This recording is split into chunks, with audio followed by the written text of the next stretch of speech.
ಪಾಶ್ಚಿಮಾತ್ಯ ಕವಿ ಹೇಳಿದಂಥ ಮಾತು. ನೀನು ಖಂಡಿತವಾಗಿ ಸಾಯುತ್ತಿ, ನೀನು ಖಂಡಿತವಾಗಿ ಸಾಯುತ್ತಿ. ಹೊಸ ಹೊಸ ವ್ಯಕ್ತಿಗಳ ಭೇಟಿಯಾಗದಿದ್ದರೆ, ಹೊಸ ಹೊಸ ತಾಣಗಳ ನೋಡದಿದ್ದರೆ, ಹೊಸ ಹೊಸ ಪುಸ್ತಕಗಳ ಓದದಿದ್ದರೆ ನೀನು ಖಂಡಿತವಾಗಿ ಸಾಯುತ್ತೆ ಅಂತ ಹೇಳ್ತಾರೆ. ಅಂದರೆ ಇದು ಭಾಳ ಅದ್ಭುತವಾದಂಥ ಮಾತಿದು. ಸರ್, ತಮಗೆ ಸಾಧಕರ ಸುದ್ದಿ ಚಾನಲ್ಗೆ ಪ್ರೀತಿಪೂರ್ವಕವಾದ ಸ್ವಾಗತವನ್ನು ಕೋರ್ತಾ, ಸರ್, ನಾವು ಯಾರೇ ಒಬ್ಬರು ಸಾಧಕರನ್ನು ಪರಿಚಯ ಮಾಡುವಾಗ ನಾವು ಫಸ್ಟು ಅವರ ಬಾಲ್ಯ ಶಿಕ್ಷಣ ಒಂದು ಸ್ವಾರಸ್ಯಕರವಾಗಿರುತ್ತೆ, ಒಂದು ಚಾಲೆಂಜ್ ಆಗಿರುತ್ತೆ. ಸೊ ಹಾಗಾಗಿ ಅವರ ಬಾಲ್ಯ ಹಾಗೂ ಶಿಕ್ಷಣ ಕೇಳೋದು ನಮ್ಮ ಒಂದು ರೂಢಿಯಾಗಿ ಬಂದಿದೆ. ಸೊ ಹಾಗೆ ತಮ್ಮ ಬಾಲ್ಯ ಹಾಗೂ ಶಿಕ್ಷಣದ ಬಗ್ಗೆ ತಿಳಿಸಿಕೊಡಿ ಸರ್. ಸರ್, ನಾವು ಕೂಡ ಮೂಲ ಗ್ರಾಮೀಣ, ಸಂಪೂರ್ಣವಾಗಿ ಗ್ರಾಮೀಣ ಪ್ರದೇಶದಿಂದ ಬಂದವರು. ಯಾಕಂದರೆ ಇವತ್ತು ನಾವು ಹುಟ್ಟಿ ಬೆಳೆದಂಥ ಜಾಗಕ್ಕೆ ಇವತ್ತಿಗೂ ಕೂಡ ಒಂದು ನ್ಯೂಸ್ ಪೇಪರ್ ಕೂಡ ಸಿಗಲ್ಲ ಅಂಥ ಒಂದು ಪ್ರದೇಶ. ಅಲ್ಲಿ ಆಲ್ಮೋಸ್ಟ್ ನಾವು PUC ಮುಗಿಯುವವರೆಗೆ ಕೂಡ ಗ್ರಾಮೀಣ ಪ್ರದೇಶ ಶಿಕ್ಷಣವನ್ನು ಪಡ್ಕೊಂಡು ಆಮೇಲೆ ಅಲ್ಲಿಂದ ಧಾರವಾಡಕ್ಕೆ ಬಂದವರು. ಮತ್ತೇನು ಅಗರ್ಭ ಶ್ರೀಮಂತ ಕುಟುಂಬದಿಂದ ಬಂದವರು ಕೂಡ ಅಲ್ಲ, ನಾವು ಕೂಡ ಲೋವರ್ ಮಿಡಲ್ ಕ್ಲಾಸ್ ಫ್ಯಾಮಿಲಿಯಿಂದ ಬಂದವರು. ಇಲ್ಲಿ ಧಾರವಾಡಕ್ಕೆ ಬಂದ ನಂತರ ನಾವು PUC ಸೈನ್ಸನ್ನು ಮುಗಿಸ್ಕೊಂಡು ಧಾರವಾಡಕ್ಕೆ ಬಂದ ನಂತರ ಈ ಹೊರ ಜಗತ್ತಿನ ಪರಿಚಯ ಆದದ್ದು, ಬಹುತೇಕ ಹೊರ ಜಗತ್ತಿನ ಪರಿಚಯ ಆದದ್ದು ಈ ಧಾರವಾಡಕ್ಕೆ ಬಂದ ನಂತರ. ಈ ಧಾರವಾಡದಲ್ಲಿ ಬಂದು ಇಲ್ಲಿ ನಾವು ಪದವಿಯನ್ನು ಓದ್ತಾನೆ ಅದರೊಟ್ಟಿಗೆ ನಾವಿಲ್ಲಿ ಕಾಂಪಿಟೇಟಿವ್ ಎಕ್ಸಾಮ್ ಸ್ಟಡಿಯನ್ನು ಸ್ಟಾರ್ಟ್ ಮಾಡಿದ್ವಿ. ನಿಜವಾಗ್ಲೂ ನಮ್ಮ ಬಾಲ್ಯವನ್ನು ನಾವು ನೆನೆಸ್ಕೊಂಡಾಗ ಅದು ಭಾಳಷ್ಟು ಸ್ಟ್ರಗಲ್ನಿಂದ ಕೂಡಿತ ಅಂತ ಹೇಳ್ಬೋದು. ಅಂದರೆ ಉಣ್ಣೋದಕ್ಕೆ, ತಿನ್ನೋದಕ್ಕೆ, ಬಟ್ಟೆ ಬರೆಗಿದೆ ಯಾವುದಕ್ಕೂ ಕಡಿಮೆ ಇರಲಿಲ್ಲ. ಆದರೆ ಅಲ್ಲಿಂದ ಅದನ್ನು ಬಿಟ್ಟು ಹೊರಗೆ ಬಂದು ಏನಾದರೂ ಮಾಡಬೇಕು ಅಂತಂದರೆ ಅದಕ್ಕೆ ಅಷ್ಟು ದೊಡ್ಡ ಮಟ್ಟಿಗಿನ ಬೆಂಬಲ ಏನೂ ಇರಲಿಲ್ಲ. ಮತ್ತು ನಮ್ಮ ಫ್ಯಾಮ್ಲಿಯಲ್ಲಿ ಆಲ್ಮೋಸ್ಟ್ ನಮ್ಮ ಮನೆತನ ಏನಿದೆ, ಮನೆತನದಲ್ಲಿನೇ ಆ ಊರನ್ನು ಬಿಟ್ಟು ಹೊರಗೆ ಬಂದವನು ಅಂತಂದರೆ ನಾನು. ಅಂದರೆ ಇನ್ನೂ ಸ್ವಲ್ಪ ಏನಾದರೂ ಹೆಚ್ಚಿಗೆ ಕಲಿಬೇಕು, ಏನಾದರೂ ಮಾಡಬೇಕಂತ ಹೊರಗೆ ಬಂದವನು ನಾನು. ಆ ಕಾರಣಕ್ಕಾಗಿ ನಾವೇನೇನು ಮಾಡಿದ್ದೀವಿ ಅದೆಲ್ಲದಕ್ಕೂ ಕೂಡ ಯಾವುದೇ ಆ ಸಂದರ್ಭದಲ್ಲಿ ಸರಿಯಾದ ಮಾರ್ಗದರ್ಶನ ಅಲ್ಲಿರಲಿಲ್ಲ. ಅಲ್ಲಿಂದ ಬಿಟ್ಟು ಯಾವಾಗ ಧಾರವಾಡಕ್ಕೆ ಬಂದಿವೋ ಇಲ್ಲಿ ಭಾಳಷ್ಟು ಜನರ ಪರಿಚಯ ಆಯಿತು, ಭಾಳಷ್ಟು ಜನ ಮಾರ್ಗದರ್ಶನವನ್ನು ಕೂಡ ನೀಡಿದರು. ಕೆಲವು ಜನ ಆ ಟೈಮ್ನಾಗ ಅಧಿಕಾರಿಯಾದಂಥ ಸಂತೋಷ್ ಕಾಂಗೋಡ್ ಸರ್ ಆಗಿರ್ಬೋದು, ಶ್ರೀಧರ್ ಗೋಟ್ರು ಸರ್ ಅಂತವರೆಲ್ಲ ಆ ಸಮಯದಲ್ಲಿ ನಮಗೆ ಭಾಳಷ್ಟು ಮಾರ್ಗದರ್ಶನ ನೀಡಿದರು ಅನ್ನೋ ಕಾರಣಕ್ಕಾಗಿ ಈ ಒಂದು ಹಂತಕ್ಕೆ ಬರೋದಕ್ಕೆ ಸಾಧ್ಯ ಆಯಿತು ಅಂತ ಹೇಳೋದಕ್ಕೆ ಇಷ್ಟಪಡ್ತೀನಿ ಸರ್. ಸೋಲೆ ಗೆಲುವಿನ ಸೋಪಾನ ಅಂತ ಹೇಳ್ತಾರೆ. ಸೊ ಹಾಗೆ ತಾವು ಈ ಕೋಚಿಂಗ್ ಸೆಂಟರ್ ಓಪನ್ ಮಾಡೋದಕ್ಕೆ ಸೊ ಅದಕ್ಕೆ ಏನು ಸ್ಫೂರ್ತಿ ಸರ್? ಎಸ್, 2015 ಸರ್, 2015 ಜೂನ್ಗೆ ನಂದು ಪದವಿಯನ್ನು ಮುಗಿಸ್ಕೊಂಡು ಅದಾದ ನಂತರ ಒಂದು ಎರಡು ಸಬ್ಜೆಕ್ಟ್ ಬ್ಯಾಕ್ ಇತ್ತು ನನಗೆ. ಅದು ಮುಗಿಬೇಕಾದ್ರೆ ನವಂಬರ್ ಆಯಿತು, 2015 ನವಂಬರ್ ನಾನು ಮುಗಿಸ್ಕೊಂಡು ಟೈಮ್ನಲ್ಲಿ ನಾನು ಕೂಡ ಕಾಂಪಿಟೇಟಿವ್ ಎಕ್ಸಾಮ್ ಓದ್ತಾ ಇದ್ದೆ. ಅವಾಗ ಇನ್ನೂ ಫೈನಲ್ ಇಯರ್ ಇದ್ದ ಟೈಮ್ನೊಳಗೆ ನಾನು ಪ್ರಿಲಿಮ್ಸನ್ನು ಕೂಡ ಬರೆದಿದ್ದೆ. ಪ್ರಿಲಿಮ್ಸು ಕ್ಲಿಯರ್ ಆಗಿತ್ತು ಆ ಟೈಮ್ನಲ್ಲಿ, KS ಪ್ರಿಲಿಮ್ಸು. ಬಟ್ ಏನಾಯ್ತು ಅಂತಂದರೆ ಆ ಟೈಮ್ನಲ್ಲಿ ಇನ್ನೊಂದು ವರ್ಷ 2 ವರ್ಷ ಧಾರವಾಡದಾಗ ಇದ್ಕೊಂಡು ಓದಬೇಕು ಅಂತಂದರೆ ಪ್ರತಿ ತಿಂಗಳು 4-5 ಸಾವಿರ ಖರ್ಚಾಗ್ತಿತ್ತು. ಬಟ್ ಅಷ್ಟು ಮನೆಯಲ್ಲಿ ಕೇಳೋದಕ್ಕೆ ಕೂಡ ಆಗ್ತಿರ್ಲಿಲ್ಲ. ಆ ಕಾರಣಕ್ಕಾಗಿ ಒಳ್ಳೆ ನಾಲೆಜನ್ನು ತೊಗೊಂಡಿದ್ದೆ 3 ವರ್ಷ. ಇಲ್ಲೊಂದು ಗೌರ್ಮೆಂಟ್ ಲೈಬ್ರರಿ ಇತ್ತು ಜಯನಗರ ಧಾರವಾಡದಲ್ಲಿ, ಆ ಲೈಬ್ರರಿಯಲ್ಲಿ ಓದ್ತಿದ್ದೆ. ದಿನ ಒಂದು 5-6 ತಾಸು 7 ತಾಸು ಕೂಡ ಅಲ್ಲಿ ಓದ್ತಿದ್ದೆ. ಊಟ ಟೈಮ್ನಾಗ ರೂಮ್ನಾಗ ಓದ್ತಿದ್ದೆ. ಬಟ್ ಏನಾಯಿತು, ನನಗೆ ಉಪಜೀವನಕ್ಕಾಗಿ ಏನಾದರೂ ಸ್ವಲ್ಪ ಮಾಡಬೇಕು ಅಂತ ವಿಚಾರ ಮಾಡಿದಾಗ ಆವಾಗ ನಾನೇನು ಮಾಡಿದೆ, ಚಿಕ್ಕೋಡಿಗೆ ಹೋದೆ. ಚಿಕ್ಕೋಡಿಯಲ್ಲಿ ಅಲ್ಲೊಂದು ಎಕ್ಸ್ಪರ್ಟ್ ಅಂತ ಇನ್ಸ್ಟಿಟ್ಯೂಟ್ ಇತ್ತು. ಅಲ್ಲಿ ಇದ್ಕೊಂಡು ಸ್ಟಡಿಯನ್ನು ಮಾಡಿದೆ, ಅದ್ರ ಜೊತೆಗೆ ಟೀಚಿಂಗ್ ಕೂಡ ಸ್ಟಾರ್ಟ್ ಮಾಡಿದೆ. ಅಲ್ಲಿಂದ ಮತ್ತೆ ಧಾರವಾಡಕ್ಕೆ ಬಂದೆ. ಧಾರವಾಡದಲ್ಲಿ ಕೂಡ ಒಂದು ಸಂಸ್ಥೆಯಲ್ಲಿ ನಾನು ಪಾಠ ಮಾಡ್ತಿರ್ಬೇಕಾದ್ರೆ ನಾನು ಅಂದ್ಕೊಂಡಿದ್ದು 2018ಗೆ ಡೆಲ್ಲಿಗೆ ಹೋಗಬೇಕು ಅಂತ, ಅಂದರೆ UPSC ಕೋಚಿಂಗ್ ಹೋಗ್ಬೇಕಂತ ಅಂದ್ಕೊಂಡಿದ್ದೆ. ಬಟ್ ಏನಾಯಿತು, ಅಲ್ಲಿ ಡೆಲ್ಲಿಗೆ ಹೋಗ್ಬೇಕಂತ ಅಂದ್ಕೊಂಡು ಇನ್ನೇನು ಬಿಡಬೇಕನ್ನೋ ಅಷ್ಟೊತ್ತಿಗೆ ನಾವೆಲ್ಲಿ ಪಾಠ ಮಾಡ್ತಿದ್ದೆ ಅಲ್ಲಿ ಸ್ವಲ್ಪ ದೊಡ್ಡ ಮಟ್ಟಿಗೆ ಅವಮಾನ ಆಯಿತು. ಅವಮಾನ ಆದ ಕಾರಣಕ್ಕಾಗಿ ಬ್ಯಾಡಪ್ಪ ಇದೆ ಸಾಕು, ಇನ್ಮೇಲೆ ಬಿಟ್ಟು ಸ್ಟಡಿ ಮಾಡ್ಬೇಕಂತ ಅಂದ್ಕೊಂಡಿದ್ದೆ. ಆ ಟೈಮ್ನಲ್ಲಿ ಕೆಲವು ಜನ ಬಂದು, ಇಲ್ಲ ನಾಲೆಜ್ ಇದೆ, ಜೊತೆಗೆ ಸ್ಟೂಡೆಂಟ್ಸ್ ಫಾಲೋವಿಂಗ್ ಕೂಡ ಚೆನ್ನಾಗಿದೆ, ಎಷ್ಟೋ ಜನರಿಗೆ ಯೂಸ್ ಆಗ್ತಾ ಇದೆ, ಯಾಕೆ ಅದು ವೇಸ್ಟ್ ಆಗಬೇಕು, ಒಂದು ಇನ್ಸ್ಟಿಟ್ಯೂಟ್ ಮಾಡೋಣ ಅಂತೇಳಿ ಆ ಟೈಮ್ ಹೇಳಿದ್ರು. ಅದೇ ಟೈಮ್ನ KS ಮೇನ್ಸನ್ನು ಕೂಡ ಬರೆದಿದ್ದೆ, ರಿಸಲ್ಟ್ ಕೂಡ ಬಂದಿತ್ತು. ಆ ರಿಸಲ್ಟ್ ನಾನು ಇದಕ್ಕೆ ಮುಂದೆ ಕ್ವಾಲಿಫೈ ಆಗಲಿಲ್ಲ. ಆ ಕಾರಣಕ್ಕಾಗಿ ಅದೊಂದು ಕಡೆಗೆ ಬೇಜಾರಿತ್ತು. ಇನ್ನೊಂದು ಕಡೆಗೆ ಅಲ್ಲಿ ಆದಂಥ ಅವಮಾನ ಆಯಿತು ಅನ್ನೋ ಕಾರಣಕ್ಕಾಗಿ ನಾವ್ಯಾಕೆ ಮಾಡಬಾರ್ದು, ಇಷ್ಟು ಜನ ಸ್ಟೂಡೆಂಟ್ಸ್ ಇದ್ದಾರೆ, ಆ ಸ್ಟೂಡೆಂಟ್ಸ್ಗೆ ನಾವು ಒಳ್ಳೆ ಪಾಠ ಹೇಳಿದ್ದೀವಿ. ಇದೆಲ್ಲವನ್ನು ವಿಚಾರ ಮಾಡಿದಾಗ ಒಂದು ನಮಗಾದಂಥ ಅವಮಾನ, ಇನ್ನೊಂದು ಅಲ್ಲಿ ನಮಗಾದಂಥ ಸೋಲು, ಇವೆರಡು ಒಂದು ಕಡೆಗೆ ಚಾಣಕ್ಯ ಹೇಳಿದಂಥ ಒಂದು ಮಾತು, ಗುರುವಿಗೆ ಬೆಲೆ ಕೊಡದ ಸಾಮ್ರಾಜ್ಯ ನಾಶವಾಗಲೇಬೇಕಂತ ಹೇಳ್ತಾನೆ ಚಾಣಕ್ಯ. ಅದು ನಿಜವಾಗ್ಲೂ ಸತ್ಯವಾದಂಥ ಮಾತು. ಆ ಗುರುಗಳನ್ನು ಅತ್ಯಂತ ಕೆಟ್ಟ ರೀತಿಯಲ್ಲಿ ನಡೆಸ್ಕೊಂಡಂಥ ಭಾಳಷ್ಟು ಸಾಮ್ರಾಜ್ಯಗಳು ನಾಶವಾಗಿ ಹೋಗ್ತವೆ. ಮತ್ತು ಆ ಗುರುವಿನ ಮಹತ್ವವನ್ನು ತಿಳ್ಕೊಂಡಂಥ ಎಷ್ಟೋ ಸಾಮ್ರಾಜ್ಯಗಳು ಸಣ್ಣ ಮಟ್ಟದಿಂದ ದೊಡ್ಡ ಮಟ್ಟಕ್ಕೆ ಕೂಡ ಬೆಳೆದು ನಿಂತಿವೆ. ಆ ಕಾರಣಕ್ಕಾಗಿ ಅಲ್ಲಿ ಆದಂಥ ಅವಮಾನ ಒಂದು ಕಡೆಗಾದರೆ ಇನ್ನೊಂದು ಕಡೆಗೆ ಸೋಲು. ಅದು ಒಂದೇ ಸೋಲಲ್ಲ ಸರ್. ಅದಾದ ನಂತರ ನಾವು ಇನ್ಸ್ಟಿಟ್ಯೂಟ್ ಮಾಡಿದ್ವಿ. ಅದು ಮಾಡಿ ಕೇವಲ 1.5 ವರ್ಷದ ಅವಧಿಯಲ್ಲಿ 3200 ಜನ ಸ್ಟೂಡೆಂಟ್ಸ್ಗೆ ಕೋಚಿಂಗ್ ಕೊಟ್ಟಿದ್ದೀವಿ ನಾವು, ಕೇವಲ 1.5 ವರ್ಷದ ಅವಧಿಯಲ್ಲಿ.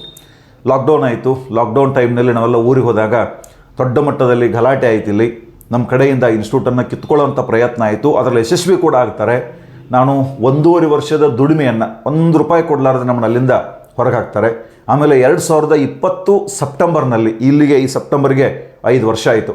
ಆವಾಗ ಮತ್ತೆ ಜೀರೋದಿಂದ ಇನ್ಸ್ಟಿಟ್ಯೂಟನ್ನು ಸ್ಟಾರ್ಟ್ ಮಾಡಿ ಅಲ್ಲಿಂದ ಇಲ್ಲಿವರೆಗೆ ಸುಮಾರು 70 ಬ್ಯಾಚು ಅಂತಂದರೆ ಒಂದು ಕಡಿಮೆ ಅಂತಂದ್ರೆ ಒಂದು 5500 ಸ್ಟೂಡೆಂಟ್ಸ್ ಇಲ್ಲಿವರೆಗೆ ಇಲ್ಲಿ ನಮ್ಮಲ್ಲಿ ತರಬೇತಿಯನ್ನು ತೆಗೆದುಕೊಂಡಿದ್ದಾರೆ ಅಂತ ಹೇಳೋದಕ್ಕೆ ಇಷ್ಟಪಡ್ತೀನಿ ಸರ್. ಗೋಲ್ ಕಡೆ ಫೋಕಸ್ ಮಾಡೋದು ಹೇಗೆ, ಮತ್ತು ಅದರಲ್ಲಿ ಕನ್ಸಿಸ್ಟೆನ್ಸಿ ಹೇಗಿರ್ಬೇಕು ಅಂದರೆ ಕೆಲವರು ಯಾವುದೊಂದು ಸ್ಫೂರ್ತಿ ತಗೊಂಡು ಓದಕ್ಕೆ ಶುರು ಮಾಡ್ತಾರೆ, ಮತ್ತು ಸ್ವಲ್ಪ ದಿನಕ್ಕೆ ಅವ್ರ ಆಸಕ್ತಿ ಕಳ್ಕೊಂಡ್ಬಿಡ್ತಾರೆ. ಸೊ ಆ ನಿರಂತರತೆಯನ್ನು ಕಾಯ್ಕೊಂಡು ಹೇಗೆ ಯಶಸ್ವಿ ಆಗಬೇಕು ಸರ್? ಓಕೆ ಸರ್, ಈಗ ಒಂದು ಬಹಳಷ್ಟು ಜನ ವಿದ್ಯಾರ್ಥಿಗಳು ಏನು ಮಾಡ್ತಾರೆ, ವಿದ್ಯಾರ್ಥಿಗಳಾಗಿರ್ಬೋದು ಅಥವಾ ಯಾವ ಸಾಧಕರು ಮಾಡುವಂಥ ಕೆಲಸ ಏನಂತಂದರೆ ಎಲ್ಲರೂ ನಾನೇ ಮಾಡ್ತೀನಿ ಅಂತ ಹೋಗ್ಬಿಡ್ತಾರೆ. ಅದಾಗುವಂಥದ್ದಲ್ಲ. ನಾವು ಯಾವುದೊಂದನ್ನು ಚಾಯ್ಸ್ ಮಾಡ್ಕೊಂಡಿರ್ತೀವಿ, ಯಾವ ಒಂದು ವೇ. ಈಗ ಸಮ್ಟೈಮ್ಸ್ ನಾವು ಟೀಚರ್, ಈಗ ನಾನೊಬ್ಬ ಲೆಕ್ಚರ್, ಇವಾಗ ನಾವು ಈಗ ಒಂದು ಕಡೆ ಗುರುರಾಜ್ ಕರ್ಜ್ಗೆ ಅವ್ರು ಹೇಳ್ತಿರ್ತಾರೆ ಟೀಚರ್ ಬೈ ಚಾಯ್ಸ್ ಮತ್ತು ಟೀಚರ್ ಬೈ ಚಾನ್ಸ್ ಅಂತೇಳಿ. ನಾವು ಟೀಚರ್ ಬೈ ಚಾಯ್ಸ್ ಅಲ್ಲ, ಟೀಚರ್ ಬೈ ಚಾನ್ಸ್ ಆದವರು. ಒಂದು ವೇಳೆ ಈಗ ನಾನು ಈ ಫೀಲ್ಡನ್ನು ಆಯ್ಕೆ ಮಾಡ್ಕೊಂಡಿದ್ದೀನಿ, ನಾನು ಈ ಫೀಲ್ಡ್ ಆಯ್ಕೆ ಮಾಡ್ಕೊಂಡಾಗ ಒಂದು ವೇಳೆ ನಾನೇನಾದರೂ ಇದನ್ನು ಮಾಡ್ತಾ ಮಾಡ್ತಾ ಬೇರೆ ಯಾವುದೇ ಕಡೆ ಏನಾದರೂ ಫೋಕಸ್ ಮಾಡಿದರೆ ಡೆಫಿನೆಟ್ಲಿ ನಾನು ಈ ಫೀಲ್ಡ್ನಲ್ಲಿ ಫೇಲ್ ಆಗ್ತಿದ್ದೆ.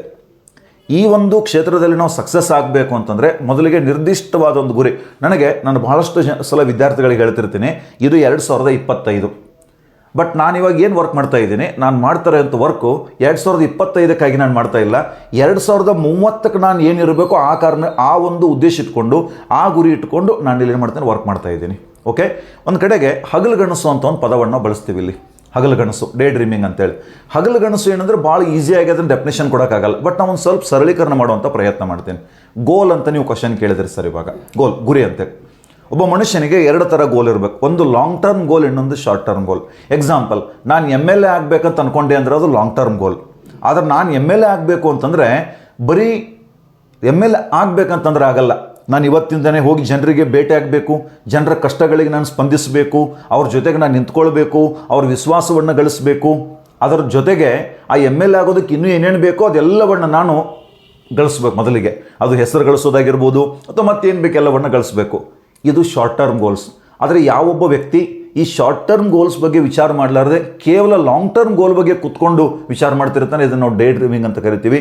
ಇಂದಿನ ಯುವಕರು ಮೊದಲು ತಮ್ಮ ಗುರಿ ಏನಂತ ಸ್ಪಷ್ಟವಾಗಿ ಒಂದು ಕಡೆ ಬರೆದು ಆ ಗುರಿಯನ್ನು ತಲುಪೋದಕ್ಕೆ ಎವ್ರಿಡೇನ ಯಾವ ಶಾರ್ಟ್ ಟರ್ಮ್ ಗೋಲನ್ನು ರೀಚ್ ಆಗಬೇಕು ಅಂತೇಳಿ ಅವ್ರೇನಾದರೂ ಕರೆಕ್ಟಾಗಿ ತಿಳ್ಕೊಂಡ್ರೆ ಅವರ ಗೋಲ್ ರೀಚ್ ಆಗೋದಕ್ಕೆ ಸಾಧ್ಯ ಆಗ್ತಾರೆ. ಓಕೆ, ಆದರೆ ನೀವು ಇನ್ನೊಂದು ಪದ ಕೇಳಿದರೆ ಕನ್ಸಿಸ್ಟೆನ್ಸಿ ಅಂತೇಳಿ.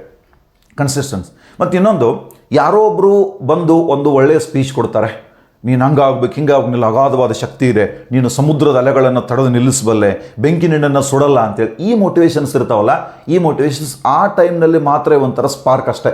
ಆದರೆ ಇವು ನಿರಂತರತೆ ಉಳಿಸ್ಕೊಳ್ಳೋದಕ್ಕೆ ಸಾಧ್ಯ ಇಲ್ಲ. ಎಕ್ಸಾಂಪಲ್, ಈಗ ಯಾರೋ ಒಬ್ಬರು ಬಂದು ನೀನು MLA ಆಗಬೇಕಪ್ಪ, ನೀನು MP ಆಗಬೇಕಪ್ಪ, ನೀನು KS ಅಧಿಕಾರಿ ಆಗಬೇಕು, ನೀನು ಒಳ್ಳೆ ಬಿಸ್ನೆಸ್ ಮ್ಯಾನ್ ಆಗಬೇಕಂತ ಆ ಕ್ಷಣ ಹೇಳಿದಾಗ ಅವ್ರ ಮಾತನ್ನು ಕೇಳಿ ನಾನೇನಾದರೂ ವರ್ಕ್ ಸ್ಟಾರ್ಟ್ ಮಾಡಿದೆ ಅಂತಂದರೆ ಅದು 1 ತಾಸು 2 ತಾಸು, 1 ದಿನ 2 ದಿನ ಇರ್ತದೆ. ಆದರೆ ಅದೆಲ್ಲದಕ್ಕಿಂತ ಹೆಚ್ಚಾಗಿ ಒಂದು ವೇಳೆ ಒಂದು ಮನುಷ್ಯ ಹುಟ್ಟಿದಾನೆ, ಒಂದು ನಾಯಿನೂ ಹುಟ್ಟುತ್ತದೆ, ಒಂದು ಎಮ್ಮೆನೂ ಹುಟ್ಟುತ್ತದೆ, ಒಂದು ಕತ್ತೆನೂ ಹುಟ್ಟಿರ್ತದೆ, ಇನ್ನೊಂದು ಯಾವುದೋ ಪ್ರಾಣಿ ಹುಟ್ಟಿರ್ತದೆ, ಒಂದು ಹಸು ಹುಟ್ಟಿರ್ತದೆ. ಅವು ಕನಸಿಟ್ಕೊಂಡಿರಂಗಿಲ್ಲ, ಗುರಿ ಇಟ್ಕೊಂಡಿರಂಗಿಲ್ಲ. ನಾವೇನಾದರೂ ಒಂದು ವೇಳೆ ನಾನೇನಾದರೂ ಸಾಧಿಸದೆ ಹೋದರೆ ಅವತ್ರ ಥರ ನನ್ನ ಲೈಫ್ ಆಗ್ತದೆ, ನಾನಿಲ್ಲಿ ಏನಾದರೂ ಒಂದಿಷ್ಟು ಕೊಟ್ಟು ಹೋಗಬೇಕು, ಇರೋ ಅವಧಿ ಒಳಗೆ ಒಂದಿಷ್ಟು ಏನಾದರೂ ಗಳಿಸೋದು ಅಂದರೆ ನಾವು ಕೇವಲ ದುಡ್ಡಲ್ಲ, ಜ್ಞಾನ ಆಗಿರ್ಬೋದು, ಕೀರ್ತಿ ಆಗಿರ್ಬೋದು, ಇದನ್ನು ಗಳಿಸೋದಕ್ಕೆ, ಇದನ್ನು ಗಳಿಸ್ಬೇಕಂತ ಯಾವಾಗ ನಮ್ಮೊಂದು ಒಂದು ಡಿಸೈರ್, ನಮ್ಮಲ್ಲೇ ಒಂದು ಬಯಕೆ ಸ್ಟಾರ್ಟ್ ಆಗ್ತದೋ ಆ ಟೈಮ್ನಲ್ಲಿ ಮಾತ್ರ ನಾವು ಕನ್ಸಿಸ್ಟೆನ್ಸಿಯನ್ನು ಉಳಿಸ್ಕೊಳ್ಳೋದಕ್ಕೆ ಸಾಧ್ಯ ಆಗ್ತದೆ. ಯಾರೋ ಹೇಳಿದ್ರು ಅನ್ನೋ ಕಾರಣಕ್ಕಾಗಿ ಆ ಟೈಮ್ನಲ್ಲಿ ಮಾತ್ರ ವರ್ಕ್ ಮಾಡೋದು, ಮತ್ತು ಇನ್ನೊಬ್ರು ಯಾರಾದರೂ ಮೋಟಿವೇಶನ್ ಮಾಡ್ತಾರಂತ ಆ ಮೋಟಿವೇಶನ್ವರೆಗೆ ಕಾದರೆ ಅದಾಗುವಂಥದ್ದು ಅಲ್ಲ. ಆ ಕಾರಣಕ್ಕಾಗಿ ಕನ್ಸಿಸ್ಟೆನ್ಸಿ ಉಳಿಸ್ಕೊಳ್ಬೇಕು ಅಂತಂದರೆ ಭಾಳ ಇಂಪಾರ್ಟೆಂಟ್. ನಾನು ಇವತ್ತೇನು ಮಾಡಬೇಕು, ನಾಳೆ ಏನು ಮಾಡಬೇಕು ಅನ್ನೋದನ್ನು ಇವಾಗಲಿಂದ ರೆಡಿ ಇಟ್ಕೋಬೇಕು. 5 ವರ್ಷದ ನಂತರ ನಾನು ಎಲ್ಲಿರಬೇಕು ಅಂತ ಈಗಿಂದ ನಾನು ಪ್ಲ್ಯಾನ್ ಹಾಕ್ಕೊಳ್ಬೇಕು. ನಾನು ಭಾಳ ಫಸ್ಟ್ ಅದೇ ವರ್ಡನ್ನು ಹೇಳಿದೆ, ನಾನು 2030ಕ್ಕೆ ನಾನು ಎಲ್ಲಿರಬೇಕು ಅನ್ನೋದು ಅದನ್ನು ನಾನು ಪ್ಲ್ಯಾನ್ ಹಾಕ್ಕೊಂಡು ಆ ಕಾರಣಕ್ಕಾಗಿ ಈಗಿಂದ ನಾನು ವರ್ಕನ್ನು ಸ್ಟಾರ್ಟ್ ಮಾಡಬೇಕು. ಮೊದಲೆಲ್ಲ ಒಂದು 100 ವರ್ಷ ಬದುಕ್ತಿದ್ರು ಜನ, 50 ವರ್ಷ ಅವ್ರದ್ದು ಹಾಫ್ ಲೈಫ್. ಈಗ 70 ವರ್ಷ ಬದುಕ್ತೀವಿ ಅಂದರೆ 35 ವರ್ಷಕ್ಕೆ ಹಾಫ್ ಲೈಫ್. 35 ವರ್ಷಕ್ಕೆ ನಾವು ವಿದ್ಯಾರ್ಥಿಗಳಿಗೆ ಹೇಳ್ತಿರ್ತೀನಿ, 35 ನಂತರ ಶಕ್ತಿ ಕಡಿಮೆ ಆಗೋದಕ್ಕೆ ಸ್ಟಾರ್ಟ್ ಆಗ್ತದೆ ಈಗಿನ ಜನ್ರೇಷನ್ಗೆ. ಕಾರಣ ಫುಡ್ ಆಗಿರ್ಬೋದು, ಆಮೇಲೆ ಲೈಫ್ ಸ್ಟೈಲ್ ಆಗಿರ್ಬೋದು, ಅವ್ರ ಹಾಬೀಸ್ ಆಗಿರ್ಬೋದು, ಇಲ್ಲಿನ ವೆದರ್ ಆಗಿರ್ಬೋದು, ಎಲ್ಲ ಕಾರಣಗಳಿಗಾಗಿ. ಸೊ 35ನೇ ವಯಸ್ಸಿಗೆ ಅಂತಂದರೆ ಈಗಿನ ಜನ್ರೇಷನ್, ಹಳೆ ಜನ್ರೇಷನ್, ಈಗಿನ ಜನ್ರೇಷನ್ನು 35ನೇ ವಯಸ್ಸಿಗೆ ಅಂತಂದರೆ ಒಂದಿಷ್ಟು ದುಡ್ಡು ಗಳಿಸ್ಬೇಕು. ಯಾರೋ ಒಬ್ರು ಬಂದು ಮೋಟಿವೇಶನ್ ಹೇಳ್ತಾರೆ, ಒಳ್ಳೆತನ ಇಂಪಾರ್ಟೆಂಟು, ದುಡ್ಡು ಇಂಪಾರ್ಟೆಂಟ್ ಅಲ್ಲ. ಹೌದು ಸರ್, ಒಳ್ಳೆತನ ಇಂಪಾರ್ಟೆಂಟ್. ಆದರೆ ಈ ದುಡ್ಡು ಇಲ್ಲದೆ ಎಲ್ಲಿಯೂ ಕೂಡ ನಡೆಯಲ್ಲ. ನಾನು ಒಳ್ಳೆ ಉಣಿದೀನಿ, ನಾನು ಬಸ್ನಾಗ ಫ್ರೀ ಕರ್ಕೊಂಡು ಹೋಗು ಅಂದರೆ ಯಾರು ಕರ್ಕೊಂಡು ಹೋಗಂಗಿಲ್ಲ. ಬೇಕು ಒಂದಿಷ್ಟು ದುಡ್ಡು 35ನೇ ವಯಸ್ಸಿಗೆ, ಒಂದಿಷ್ಟು ಕೀರ್ತಿ, ಎರಡನೇದು ಕೀರ್ತಿ, ಮೂರನೇದು ಒಂದಿಷ್ಟು ಜ್ಞಾನ. ಈ ಮೂರನ್ನು ಗಳಿಸ್ಕೊಳ್ಳೋದ ಕಡೆಗೆ ಫೋಕಸ್ ಮಾಡಿ. ನನಗೆ 2015ರಲ್ಲಿ ಒಬ್ಬರು ಸರ್ ಹೇಳಿದಂಥ ಮಾತು ನೆನಪಿದೆ. ನಾನು ಒಂದು ಕ್ವಶನ್ ಕೇಳಿದ್ದೆ ಅವರಿಗೆ, ಸರ್ ನಾನು ಅಧಿಕಾರಿ ಆಗಬೇಕು ಅಥವಾ ಯಾವುದೋ ಒಂದು ಕ್ಷೇತ್ರದಾಗ ನಾನು ಬೆಳಿಬೇಕು ಅಂತಂದರೆ ಎಷ್ಟು ಓದಬೇಕು ಅಂತ ಕೇಳಿದಾಗ, ಯಾವ ಬುಕ್ಸ್ ಓದಕ್ಕೆ ಎಷ್ಟು ಓದಬೇಕು ಅಂತ ಕೇಳಿದಾಗ ಒಂದು ಅದ್ಭುತ ಮಾತು ಹೇಳಿದ್ರು ಅವರು. ಅದನ್ನು ಇವತ್ತು ಕೂಡ ನೆನೆಸ್ಕೊಳ್ತೀನಿ. ಎಷ್ಟು ಓದಬೇಕು ನೀನು ಅಂತಂದರೆ, ನಿನ್ನ ಯಾರ ಏನೇ ಕೇಳಿದರೂ ಅದಕ್ಕೆ ನೀನು ಉತ್ತರ ಹೇಳುವಷ್ಟು ನಿನ್ನಲ್ಲಿ ಜ್ಞಾನ ಇರಬೇಕು, ಅಷ್ಟು ಓದಬೇಕು. ನೀನು ಯಾರೇ ಏನೇ ಕೇಳಿದ್ರು ನೀನು ಉತ್ತರ ಹೇಳ್ತೀಯ ಅಂತಂದರೆ ಬೇಕಾದ ಎಕ್ಸಾಮ್ ಪಾಸ್ ಮಾಡ್ತೀನಿ, ನೀನು ಬೇಕಾದ ಕ್ಷೇತ್ರದಲ್ಲೂ ಕೂಡ ನೀನು ಸಕ್ಸಸ್ ಆಗ್ತೀಯ ಅಂತೇಳಿ ಅವರೊಂದು ಮಾತು ಹೇಳಿರ್ತಾರೆ. ಆ ಕಾರಣಕ್ಕಾಗಿ ಇವತ್ತಿನ ಯುವ ಸಮುದಾಯ ಏನಿದೆ, ಅಥವಾ ಯಾರೋ ವ್ಯಕ್ತಿ ಸಾಧಕರಾಗಲು ಹೊರಟಿರ್ತಕ್ಕಂಥ ವ್ಯಕ್ತಿ ಹೊರಗಿನ ಬಾಹ್ಯ ಈ ಮೋಟಿವೇಶನ್ಗೆ ಹೆಚ್ಚು ಅದಕ್ಕೆ ಇದಾಗಲಾಗದೆ, ಹೆಚ್ಚಾಗಿ ನಮ್ಮ ಒಳಗಿಂದ ಏನೊಂದು ಮೋಟಿವೇಶನ್ ಇರ್ತದಲ್ಲ. ಈಗ ಎಕ್ಸಾಂಪಲ್ ಒಂದು ಕಟ್ಟಿಗೆ ಇರ್ತದೆ, ಆ ಕಟ್ಟಿಗೆ ನಾವು ಬೆಂಕಿ ಹಚ್ತೀವಿ, ಸುಡಬೇಕಾದ್ರೆ ಅದಕ್ಕೆ ಬೇಕಾಗಿರೋದು ಬೆಂಕಿ ಹಚ್ಚೋದು ಅಷ್ಟೇ. ಜೊತೆಗೆ ಅದಕ್ಕೆ ದಹನಾನುಕೂಲ ಆಕ್ಸಿಜನ್ ಬೇಕು. ಅದನ್ನು ಬಿಟ್ಟರೆ ಅದು ಸುಡಬೇಕು ಅಂದರೆ ಎನರ್ಜಿ ಎಲ್ಲ ಒಳಗೆ ಇರ್ತದಲ್ಲಿ. ಆ ಕಾರಣಕ್ಕಾಗಿ ನಾನು ಹೇಳೋದು, ಈ ಮೋಟಿವೇಶನ್ಗಿಂತ ಹೆಚ್ಚಾಗಿ ಒಂದು ಕನ್ಸಿಸ್ಟೆನ್ಸಿ, ಆಮೇಲೆ ನಿರ್ದಿಷ್ಟವಾದಂಥ ಒಂದು ಗೋಲ್ ಇಟ್ಕೊಂಡ್ರೆ ಡೆಫಿನೆಟ್ಲಿ ಏನಾದರೂ ಸಾಧಿಸೋದಕ್ಕೆ ಸಾಧ್ಯ ಆಗುತ್ತೆ ಅಂತ ಹೇಳೋದಕ್ಕೆ ಇಷ್ಟಪಡ್ತೀನಿ ಸರ್ ನಾನಲ್ಲಿ. ಈಗ ಗೋಲ್ ಬಗ್ಗೆ, ನಮ್ಮ ಗುರಿಯನ್ನು ಯಾವ ರೀತಿ ತಲುಪಬೇಕಂತ ಈಗಾಗಲೇ ಯುವಕರಿಗೆ ತಿಳಿಸ್ಕೊಟ್ರಿ. ಹಾಗೆಯೇ ಈ IAS KS ಇಂಟರ್ವ್ಯೂ ಎಕ್ಸಾಮ್ ಏನೋ ಬರೆದು ಬಿಡ್ತಾರೆ. ಸೊ ಆ ನಂತರ ನೆಕ್ಸ್ಟ್ ಬರುವಂಥದ್ದೇ ಇಂಟರ್ವ್ಯೂ.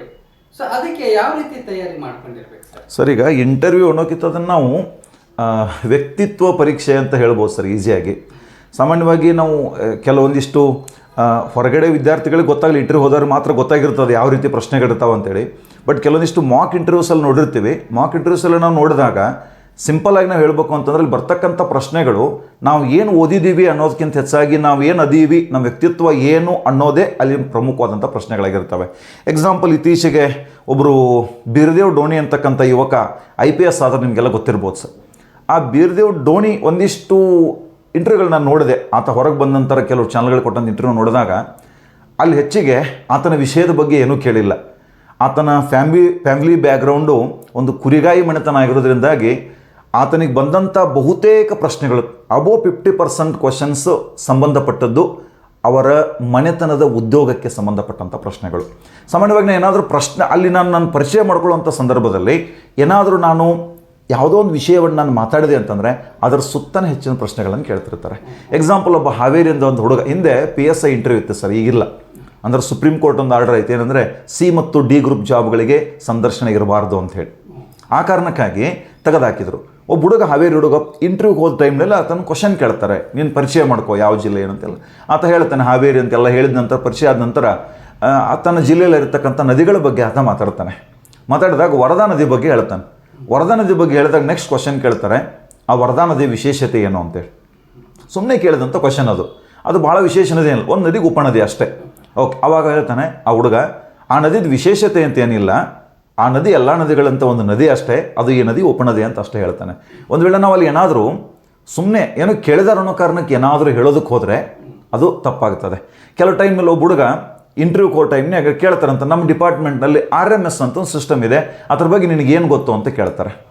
ಆವಾಗ ಒಬ್ಬ ಏನು ಮಾಡ್ತಾನೆ, ಏನೋ ಹೇಳೋದಕ್ಕೆ ಹೋಗ್ತಾನೆ, ಅದು ತಪ್ಪಾಗ್ತದೆ. ಆದರೆ ಇನ್ನೊಬ್ಬ ವಿದ್ಯಾರ್ಥಿ ಏನು ಮಾಡ್ತಾನೆ ಅಂತಂದರೆ, ದಯವಿಟ್ಟು ತಪ್ಪು ತಿಳಿಬಾರ್ದು, ಈ ಪದ ಅಲ್ಲಿ ಚರ್ಚೆ ಆದದ್ದನ್ನು ನಾನು ಇಲ್ಲಿ ಹೇಳ್ತಾ ಇದ್ದೀನಿ. ಏನು ಹೇಳ್ತಾನಂದ್ರೆ ಆತ, ನಾನು ಇನ್ನೂ ಪೊಲೀಸ್ ಡಿಪಾರ್ಟ್ಮೆಂಟ್ಗೆ ಜಾಯ್ನ್ ಆಗಿಲ್ಲ, ಅದ್ರ ಬಗ್ಗೆ ನನಗೆ ಗೊತ್ತಿಲ್ಲ. ಒಂದು ವೇಳೆ ಅಂಥ ವ್ಯವಸ್ಥೆ ಏನಾದರೂ ಇದ್ದರೆ ನಾನು ಡಿಪಾರ್ಟ್ಮೆಂಟ್ಗೆ ಜಾಯ್ನ್ ಆದ ನಂತರ ತಿಳ್ಕೊಳ್ಳೋ ಪ್ರಯತ್ನ ಮಾಡ್ತೀನಿ ಅಂತ ಹೇಳ್ತಾನೆ. ಆದರೆ ಅದಾದ ನಂತರ ಅವ್ರು ಹೇಳ್ತಾರಂತೆ, ಇಲ್ಲ, ನಿಮ್ಮ ಪ್ರಾಮಾಣಿಕತೆಯನ್ನು ಚೆಕ್ ಮಾಡೋ ಸಲುವಾಗಿ ಪ್ರಶ್ನೆ ಮಾಡಿದ್ವಿ ನಾವು. ಅಂಥ ಸಿಸ್ಟಮ್ ನಮ್ಮಲ್ಲಿ ಯಾವುದೂ ಇಲ್ಲ ಅಂತೇಳಿ. ಅಂದರೆ ಇಲ್ಲೇನಿದು ಇಂಟರ್ವ್ಯೂ ಅಂತಿರ್ತದೆ, ಒಂದು ನಾವು ಏನು ಅದೀವಿ ಅನ್ನೋದು ನಮ್ಮ ವ್ಯಕ್ತಿತ್ವ, ಎರಡನೇದು ನಾವೆಷ್ಟು ಪ್ರಾಮಾಣಿಕರಾಗಿದ್ದೀವಿ ಅನ್ನೋದು, ಆಮೇಲೆ ನಾವು ಈ ನಮ್ಮ ಸುತ್ತಮುತ್ತಲಿನ ಪರಿಸರವನ್ನು ಯಾವ ರೀತಿಯಾಗಿ ಅರ್ಥೈಸಿಕೊಂಡಿದ್ದೀವಿ ಅನ್ನೋದ್ರ ಮೇಲೆ ಪ್ರಶ್ನೆಗಳು. ಈಗ ವಿಜಯಪುರದ ವ್ಯಕ್ತಿ ಇಂಟರ್ವ್ಯೂಗೆ ಹೋದ ಟೈಮ್ನಾಗ ಆತನಿಗೆ ಕೇಳಿದಂಥ ಪ್ರಶ್ನೆ, ನೀವು ವಿಜಯಪುರದಲ್ಲಿ ಭಾಳಷ್ಟು ಐತಿಹಾಸಿಕ ಸ್ಮಾರಕಗಳಿವೆ, ಗೋಲಗುಮ್ಮಟ ಇದೆ, ಜೋಡ್ ಗುಮ್ಮಟ ಇದೆ, ಬಾರಾಕಮಾನ್ ಇದೆ, ಇಬ್ರಾಹಿಂ ರೋಜಾ ಅಂತಿದೆ, ಇದೆಲ್ಲವನ್ನು ಬಿಟ್ಟು ಇನ್ನೊಂದು ಸಾಟ್ ಕಬರ್ ಅಂತಿದೆ, ಅದ್ರ ಬಗ್ಗೆ ನಿಮಗೆ ಎಷ್ಟು ಗೊತ್ತು ಅಂತ ಪ್ರಶ್ನೆ ಮಾಡ್ತಾರಂತೆ.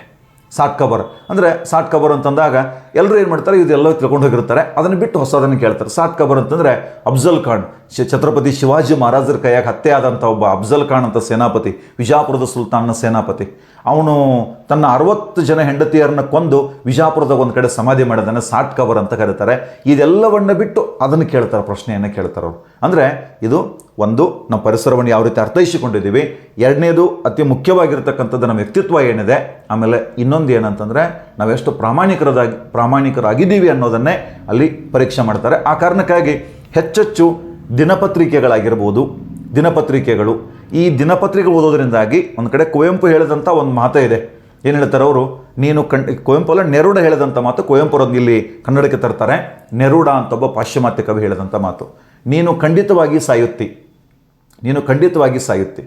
ಹೊಸ ವ್ಯಕ್ತಿಗಳ ಭೇಟಿಯಾಗದಿದ್ದರೆ, ಹೊಸ ತಾಣಗಳ ನೋಡದಿದ್ದರೆ, ಹೊಸ ಪುಸ್ತಕಗಳ ಓದದಿದ್ದರೆ ನೀನು ಖಂಡಿತವಾಗಿ ಸಾಯುತ್ತೆ ಅಂತ ಹೇಳ್ತಾರೆ. ಅಂದರೆ ಇದು ಭಾಳ ಅದ್ಭುತವಾದಂಥ ಮಾತಿದು. ಈ ಸಂದರ್ಶನ ಅಂತಂದರೆ ಹೊಸ ವ್ಯಕ್ತಿಗಳಿಗೆ ಭೇಟಿಯಾಗೋದು, ಹೊಸ ತಾಣಗಳನ್ನು ನೋಡೋದು, ಹೊಸ ಪುಸ್ತಕಗಳನ್ನು ಓದೋದು. Read 1000 books and your words will flow like A river ಅಂತ ಒಂದು ಮಾತು ಹೇಳ್ತಾರೆ. ಅಂದರೆ ಎಷ್ಟು ಓದಿರ್ತೀವಿ ನಾವು, ಓದಿದ್ದನ್ನು ಎಷ್ಟು ಚೆನ್ನಾಗಿ ಅರ್ಥೈಸ್ಕೊಂಡಿರ್ತೀವಿ ಅನ್ನೋದ್ರ ಮೇಲೆ ಆ ಇಂಟರ್ವ್ಯೂ ನಿಂತಿರ್ತದೆ ಅಂತ ಹೇಳೋದಕ್ಕೆ ಇಷ್ಟಪಡ್ತೀನಿ ಸರ್.